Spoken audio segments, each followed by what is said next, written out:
Tatakbo ka ba? Mindito na sa wutan ni hulog sa libaliw ilu arungan nyup subay kita Alam sa politics, wala akong alam sa paggawa ng batas. And siguro kung papasok man ako sa ganyan, dapat mag-aral man lang ako ng 3 to 4 years. Because I don't want to put our country at risk. Bakit ko ipapasok ang isang bagay na hindi ako handa? A lot of people would speak. Sambil taabot kita maglepe magdogdog ilu na magulan bonok sali ako ba arong nihagot Ismael, mayor or councilor para makatulong ka.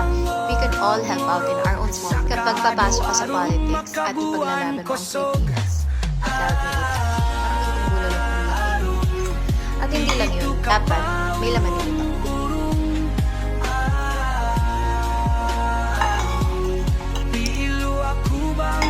At hindi basihan ng followers or sikat kasi siya.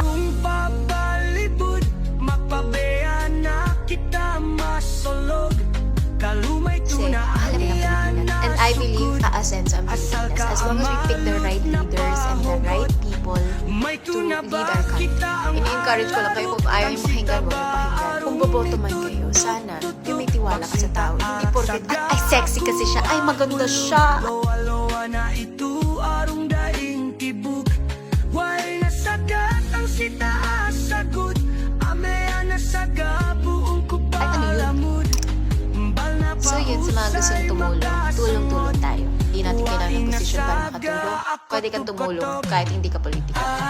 And also, please vote wisely. And kapag tatakbo ka, please, sana man lang, ibibigay mo talaga yung all-in mo. Hindi pwedeng, racket ko to. Dapat dedicated ka, give your all, at dapat alam mo yung ginagawa mo at mahal mo. Mbal na kitarong makapisi Mbal toongan pausay makabinsi Asagot na pain masi-masi Amole na kita sambil niluma kami At kita arong makahali-hali Sambil kita mag-story-story Anya kung makaani suli-suli Bangisa ko arong makajari Ganap-ganan nakaturan ko nilumabita Ka arong masusa ako dutaw At di makaamaida kung mga to ano bang bilahi Malumabi na ako arong atuli